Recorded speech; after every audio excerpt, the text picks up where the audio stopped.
Hello everyone, welcome to Garg academy. आज हम पढ़ने वाले हैं क्लास 9 का चैप्टर नंबर फर्स्ट, परमाणु और अणु।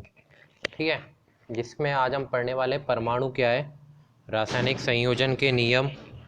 उसके अलावा हम देखने वाले हैं आज परमाणु की त्रिज्या के बारे में, उसके बारे में हम पढ़ने वाले हैं। उसके अलावा हम पढ़ने वाले हैं परमाणु का अस्तित्व है या फिर नहीं है।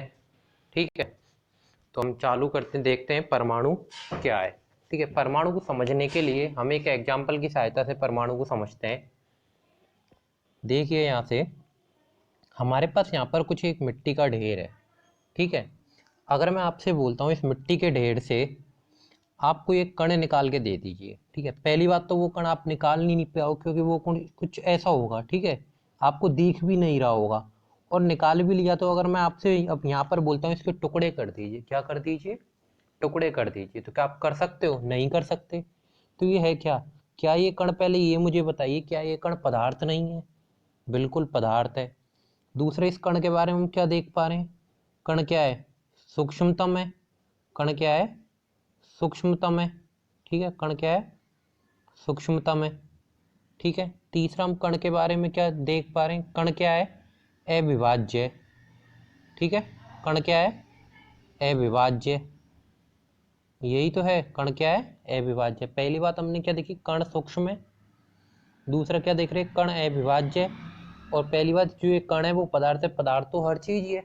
ठीक है, तो ये क्या हो, सूक्ष्म है, अविभाज्य और क्या है, पदार्थ। तो हम यहाँ से इसकी परमाणु की परिभाषा बनाते हैं। ठीक है, किसी भी पदार्थ का वह सूक्ष्मतम कण, ये क्या हुआ, पदार्थ।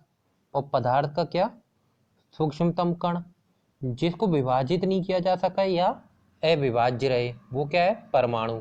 ठीक है, ये किसी भी पदार्थ को हो सकता है। जैसे आपने कुछ भी लिया, जैसे मैं आपसे बोलता हूँ एक कोई मकान है, ठीक है, तो मकान ईंटों से मिलकर बना होता है। ठीक है, मकान किससे मिलकर बना होता है, ईंटों से मिलकर बना होता है। तो मकान के अगर परमाणु क्या हो गया, ये ईंट हो गई। अगर मैं ईंट के लिए पूछूं पर्टिकुलर, ठीक है, तो आप क्या बोलोगे, ईंट किस किस से मिलकर बनी हुई है, ईंट मिट्टी से मिलकर बनती है, तो आप क्या बोलोगे, मिट्टी है। फिर मिट्टी का एक छोटा कण है, लेकिन है तो पदार्थ ही, ईंट भी एक पदार्थ है, वो मिट्टी भी एक पदार्थ है, जिसका हम एक छोटे जैसे चौक है। ठीक है, क्या है, चौक है। ठीक है, चौक को जब हम लिखते हैं तो वो घिस घिस के क्या हो जाता है, नीचे उसके छोटे छोटे टुकड़े फैल जाते हैं। उन टुकड़ों को तोड़ सकते हो क्या, नहीं तोड़ सकते हैं, तो वो क्या अविभाज्य है। ठीक है, लेकिन अब परमाणु में क्या होता है, देखिए यहाँ पर हम थोड़ा टेक्निकली बात करते हैं, हम साइंस के हिसाब से। अब देखिए, अभी आप क्या है, ये कण इतना सा देख पा रहे हो, ठीक है, क्या हो रहा है, ये कण आप देख पा रहे हो। ठीक है, लेकिन परमाणु में ऐसा नहीं होता। ये इतना छोटा कण होता है, इतना छोटा कण होता है जिसे आंखों से देख पाना संभव नहीं है। क्या, इतना छोटा कण होता है जिसे आंखों से देख पाना संभव नहीं है। अब एक बार सोच के लिए देखिए आप, ये वह कण था मिट्टी का, ध्यान से सुनना, मिट्टी का वह कण था जिसके आप देख तो पा रहे थे, लेकिन जिसके टुकड़े ही नहीं कर पा रहे थे। और परमाणु में क्या है, वो कण है जिसको आप नहीं देख पा रहे और देख भी नहीं पा रहे, तो क्या टुकड़े कर पाओगे, क्या नहीं कर पाएंगे ना उसके टुकड़े। ठीक है, लेकिन है तो पदार्थ ही। अच्छा देखो, परमाणु आया कहाँ से, परमाणु आया कहाँ, देखो परमाणु होता है तत्व से। ठीक है, देखिए इसके लिए देखिए, जैसे कि हम हमारे पास कोई एक तत्व है हाइड्रोजन। ठीक है, हम पहले पढ़ चुके हैं, हाइड्रोजन को H से लिखते हैं। ठीक है, इसमें आपके सारे प्रतीक आ जाएंगे, वहाँ हम देखेंगे किसको किससे लिखते हैं।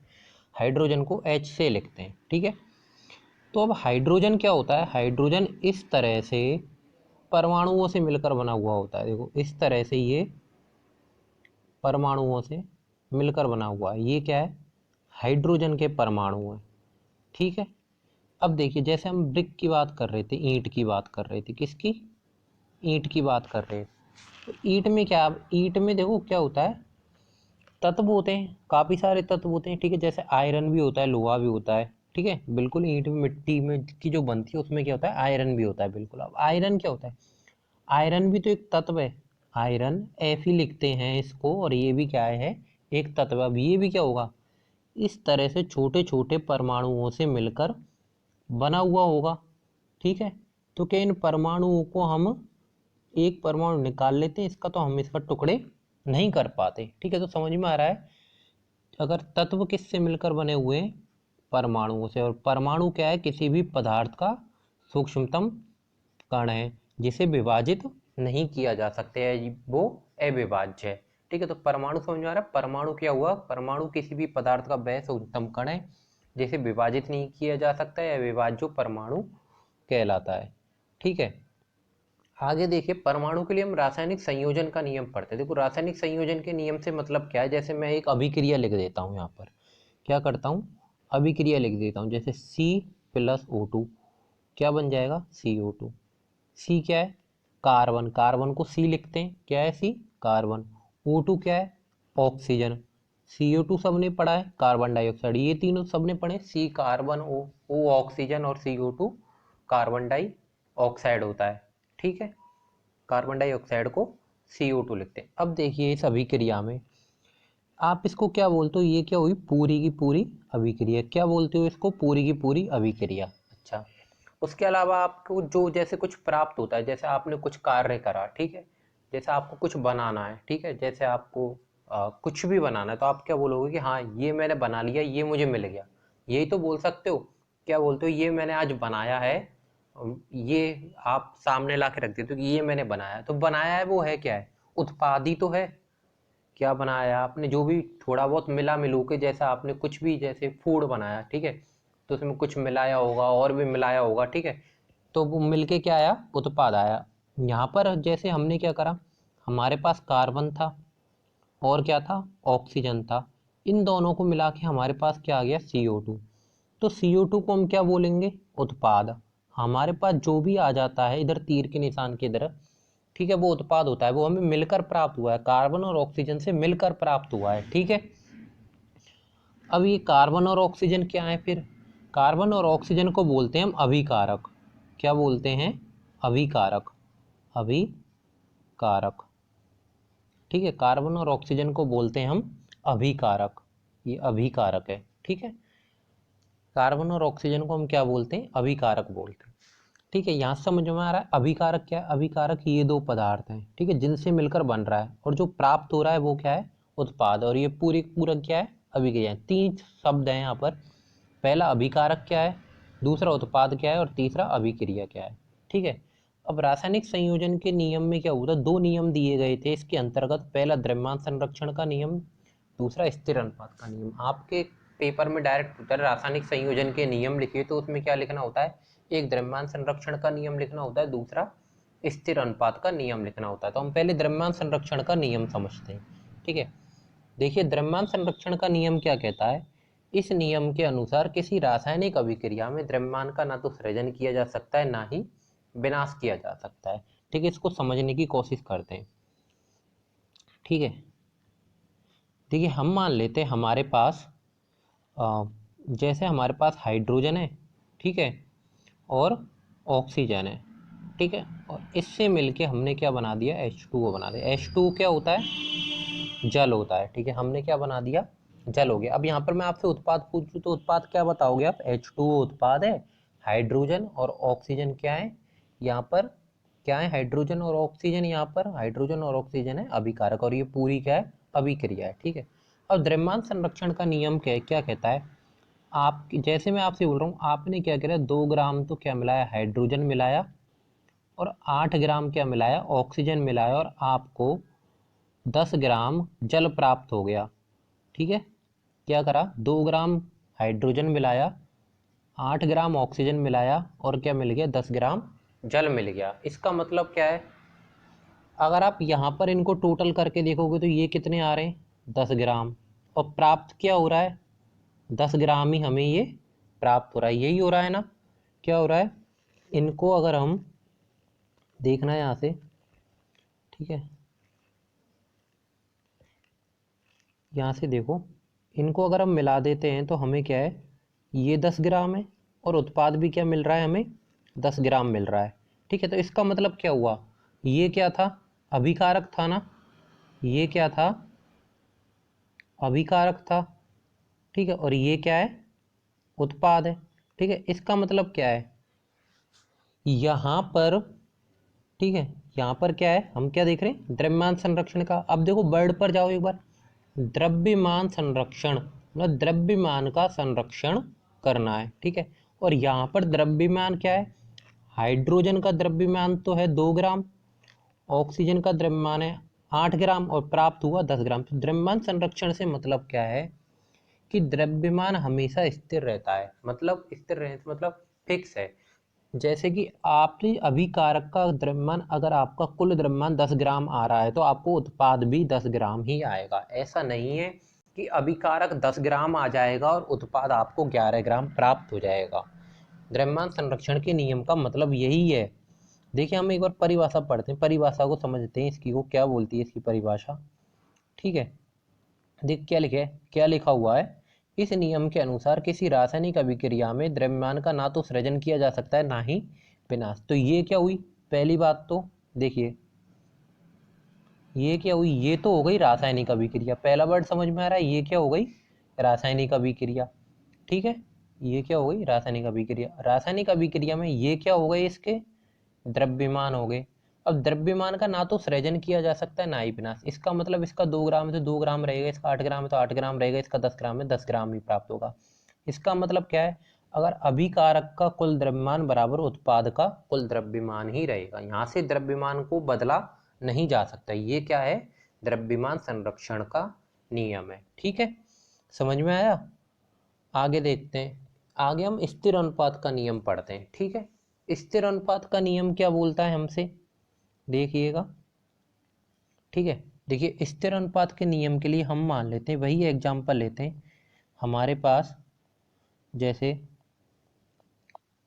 हमारे पास हाइड्रोजन है, ठीक है, ऑक्सीजन है, और इससे मिलके हमें जल प्राप्त होता है। ठीक है, अब हमने क्या करा, एक जल तो गंदा पानी ले लिया, ठीक है, गंदा H2O ले लिया। ठीक है, एक हमने क्या करा, साफ प्योर एकदम H2O ले लिया। ठीक है, एक हमने क्या करा, H2O फ्रांस से मंगा लिया। ये क्या करा, फ्रांस से एक बोतल मंगा ली महंगी वाली। ठीक है, अब H2O क्या बोलता है, अब देखिए होता क्या है, जितने भी तत्व होते हैं, जितने भी तत्व होते हैं, ठीक है, इनमें दो चीजें होती हैं। एक तो इनका क्या होता है, परमाणु क्रमांक होता है, और दूसरा क्या होता है, परमाणु द्रव्यमान होता है। देखिए क्या होता है, एक तो होता है, मैं लिख देता हूँ, परमाणु क्रमांक होता है, और दूसरा होता है परमाणु का द्रव्यमान। हमने परमाणु पढ़ा था ना, परमाणुओं से मिलकर, तो उनका कुछ द्रव्यमान भी होगा, उनका कुछ द्रव्यमान भी होगा। ठीक है, तो यहाँ पर इनका कुछ परमाणु क्रमांक होता है, परमाणु द्रव्यमान भी होता है। तो देखिए स्थिर अनुपात से मतलब क्या होता है यहाँ पर। ठीक है, इसको मैं साफ कर रहा हूँ थोड़ा। देखिए अब तो स्थिर अनुपात से मतलब क्या होता है, जैसे हाइड्रोजन का जो परमाणु द्रव्यमान होता है वो होता है 1, और ऑक्सीजन का होता है 16। अब यहाँ पर हाइड्रोजन के 2 होते हैं तो हम इसको 2 से गुणा कर देते हैं, तो ये आ जाता है 2:16। और ये इस तरह से इसको काट के आ जाता है 1:8। क्या आ जाता है, 1:8 आ जाता है। ठीक है, ये आपको आ जाएगा धीरे धीरे समझ में कैसे द्रव्यमान आ गए। ठीक है, आगे के लेक्चर में और अच्छे से हम इसको कनेक्ट करते हुए पढ़ते रहेंगे। ठीक है, 1:8 आ गया। ये क्या था, गंदा पानी का आया था 1:8। अब क्या, एक बात बताइए, आप साफ पानी का निकालोगे तब हाइड्रोजन का द्रव्यमान बदल जाएगा कि नहीं। इस तरह से किसी भी चीज का द्रव्यमान और परमाणु क्रमांक नहीं बदलते हैं। इसका भी एक ही रहेगा और इसके भी 2 ही हैं, और ये 16 ही रहेगा। ये भी 1:8 ही आएगा और ये भी 1:8 ही आएगा। इसका मतलब क्या है, यहाँ पर भी हमें 1:8 प्राप्त हुआ, यहाँ पर भी 1:8 प्राप्त हुआ। ये 1:8 है, क्या है, क्या है, द्रव्यमानों का अनुपात है। क्या है, द्रव्यमानों का अनुपात है। किसका है, एक किसका है, एक किसका निकल के आया, हाइड्रोजन का, और ऑक्सीजन का क्या निकल के आया, 8 निकल के आया। ये क्या है, द्रव्यमानों का अनुपात है। ठीक है, अब देखो गंदा पानी लिया तब भी 1:8 प्राप्त हुआ, साफ लिया तभी भी 1:8 प्राप्त हुआ, फ्रांस से मंगाया उसका भी 1:8 प्राप्त। अनुपात इसका बदला क्या, और हम पढ़ क्या रहे हैं, स्थिर अनुपात। क्या पढ़ रहे हैं, स्थिर। इसका मतलब क्या है, किसी भी पदार्थ को आप कहीं से भी ले लीजिए, ठीक है, उसका अनुपात हमेशा स्थिर रहता है। ठीक है, लैंग्वेज पे चलते हैं। लैंग्वेज क्या थी, कोई भी यौगिक 2 या 2 से अधिक तत्वों से निर्मित होता है। तो यौगिक क्या है, H2O बनाया था, हाइड्रोजन और ऑक्सीजन 2 तत्वों से निर्मित हुआ। H2O क्या है, यौगिक है। पहली लाइन क्लियर हुई। ठीक है, दूसरा देखिए आगे, इस प्रकार प्राप्त यौगिकों में, प्राप्त यौगिक क्या है, H2O क्या हो गया, प्राप्त यौगिक हो गया। ठीक है, ध्यान से देखना, H2O क्या हो गया आपको, प्राप्त यौगिक हो गया। ठीक है, आगे देखिए, आगे वाली लाइन क्या बोल रही है, इन तत्वों का अनुपात स्थिर रहता है। इनके तत्वों का अनुपात, तत्व क्या है, हाइड्रोजन और ऑक्सीजन। इनके तत्वों का अनुपात निकाला, 1:8 आया, 1:8 आया, 1:8 आया। हाइड्रोजन अनुपात ऑक्सीजन, हाइड्रोजन अनुपात ऑक्सीजन, और ये भी क्या, हाइड्रोजन अनुपात ऑक्सीजन। ये क्या रहता है, स्थिर रहता है। ये लाइन समझ में आई, चाहे वो किसी भी स्थान से लिए गए हों। हमने गंदा लिया, साफ लिया, फ्रांस से आ गया। ठीक है, पूरी परिभाषा समझ में आ रही है। कोई भी यौगिक दो या दो से अधिक तत्वों से निर्मित होता है। इस प्रकार प्राप्त यौगिकों में इन तत्वों का अनुपात स्थिर होता है, चाहे वे किसी भी स्थान से प्राप्त किया गया हो या किसी से भी बनाए गए हों। ठीक है, समझ में आया। स्थिर अनुपात का नियम क्या है, द्रव्यमान संरक्षण का नियम क्या है, ये क्या है, रासायनिक संयोजन के दो नियम है। ठीक है, ये देखिए, जैसे ये एग्जांपल देख लीजिए, ये एनो है, इसका 1:1 आ रहा है, तो इसका हमेशा 1:1 ही रहेगा, इसका 1:2 ही रहेगा, इसका 2:1 रहेगा, इसका 2:2 रहेगा, इसका 2:5 रहेगा, ये फिक्स है। ठीक है, अब आप इसको, जैसे NO2 है, ठीक है, इसको कहीं से भी लिया हो, ये आपने अपने घर से ले लिया और एक बाजार से ले लिया, अनुपात थोड़ी ना बदल जाएगा, अनुपात तो 1:2 ही रहेगा। वो अगर अनुपात बदल गया तो वो NO2 नहीं रहेगा। अगर हमने यहाँ पर अनुपात बदल दिया, जैसे हमने अनुपात 1:1 ले लिया, तो वो NO हो जाएगा। अगर अनुपात बदल गया तो वो आप जो पदार्थ लेकर आए वो पदार्थ भी बदल जाएगा। ठीक है, तो अनुपात हमेशा स्थिर रहता है। ठीक है, आगे हम परमाणु की त्रिज्या के बारे में पढ़ते हैं। पहली बात तो देखिए, हमने परमाणु में देखा क्या था कि परमाणु सूक्ष्मतम कण है, अविभाज्य है।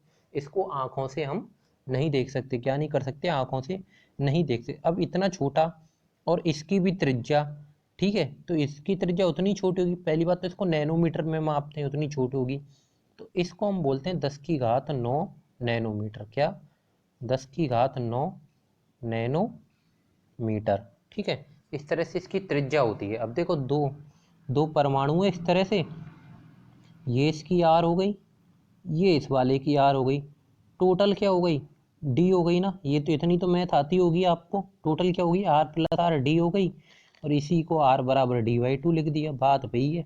ठीक है, आपके काम की चीज़ क्या है यहाँ पर, आपके काम की चीज़ सिर्फ इतनी सी है, 10⁹ नैनोमीटर होती है। ठीक है, उसके अलावा आपकी बुक में दे रखे हैं काफ़ी सारे, आप उनको वहाँ से याद कर लेते, क्योंकि वहाँ पर 1 नंबर में वो पूछ लिया जाता है। ठीक है, इस तरह क्या होती है, परमाणु की त्रिज्या होती है। आगे देखिए, अब देखिए परमाणु का अस्तित्व के बारे में हम बात करते हैं एक बार। परमाणु का अस्तित्व है क्या, देखिए हम क्या बोल रहे थे, जैसे हमने क्या करा, यहाँ से हाइड्रोजन लिया था। ठीक है, और हाइड्रोजन क्या था, इस तरह से छोटे छोटे परमाणुओं से मिलकर बना हुआ था। अब यहाँ से हम एक परमाणु उठा लेते हैं। ठीक है, तो क्या इस परमाणु का अस्तित्व है क्या, हाइड्रोजन का अस्तित्व तो है, क्योंकि हाइड्रोजन किसी न किसी से ऑक्सीजन से क्रिया करे, एल्युमिनियम से क्रिया करे, मैग्नीशियम, किसी से भी क्रिया करे, ठीक है, क्रिया कर लेगा। लेकिन क्या इसके एक परमाणु का अस्तित्व है क्या, सिर्फ ये एक परमाणु का अस्तित्व है क्या, बिल्कुल नहीं है। क्योंकि एक परमाणु का अस्तित्व कैसे कैसे होगा, वो एक परमाणु अकेला कैसे क्रिया करेगा किसी से स्वतंत्र रूप से, तो परमाणु का अकेले का कोई अस्तित्व नहीं है। क्या, परमाणु का अकेले का कोई अस्तित्व नहीं होता है। ठीक है, परमाणु क्या होते हैं, परमाणु जैसे परमाणुओं से क्या होते हैं, अणु बनते, तो अणु का अस्तित्व होता है। ठीक है, आगे पढ़ेंगे। यौगिक बनते, यौगिक जैसे H2 होता है, उसका अस्तित्व होता है। ठीक है, लेकिन परमाणु का कोई अस्तित्व नहीं होता है। क्या, परमाणु का कोई अस्तित्व नहीं होता है। ठीक है, तो एक बार हम देख लेते क्या क्या देखा था हमने आज। ठीक है, सबसे पहले क्या देखा हमने, परमाणु क्या है। ठीक है, किसी भी पदार्थ का वह सूक्ष्मतम कण जिसे विभाजित नहीं किया जा सके या अविभाज्य, जो परमाणु कहलाता है। ठीक है, एग्जाम्पल की सहायता से हमने समझ रासायनिक संयोजन के नियम देखे, द्रव्यमान संरक्षण का नियम और स्थिर अनुपात का नियम। उसके अलावा हम क्या देख रहे थे, ये स्थिर अनुपात का नियम हो गया। द्रव्यमान संरक्षण का नियम क्या था,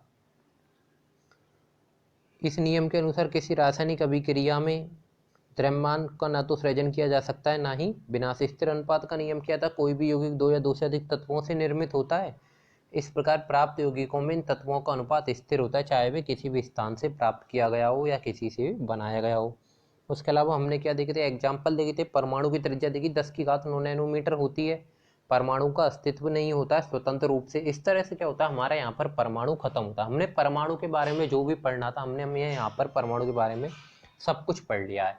अब हमें आगे परमाणु के द्रव्यमान के बारे में पढ़ना है कि परमाणु का द्रव्यमान आता कहाँ से है।